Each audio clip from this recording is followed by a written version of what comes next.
Ноокат районуна караштуу Кызыл Тейит айылынын тургуну Жумагүл жеңемди 15 апрель кырчындай болгон 40 жаш өздүк мааракеси менен куттуктайбыз.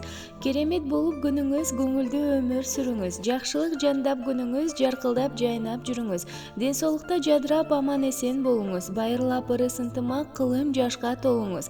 Ардактуу жеңе, сизге бекем ден соолук, узак өмүр, бакубат жашоо, бактылуу турмуш каалайбыз деп күйөө баласы Бактыбек, кайнысиңдиси Шахзада, кыздары Адина, Мадина куттукташат. Калкым жылып, жүрөк сүйүнүп, кыргыз элим салтанаттуу тоюн баштады. Бары карашып, жолук жарашып, босогону жаңы жеңем аста аттады. Жүзү кутчанып, жаштар суктанып, жүгүнгөндө жалпыга жарыгын чачат. Бир аз уялып, бир аз кубанып, байкем менен ортодо жанашып басат.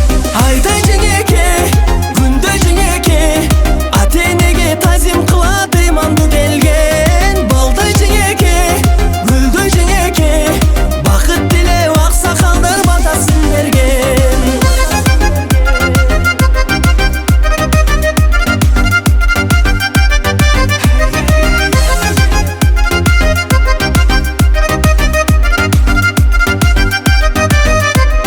Таң эрте туруп, кызматын кылып, таза сактап ичине бакыт сунасың. Көтөрүп жака, барсаң суу жака, кайнелериң жарыштырып ашык кыласың.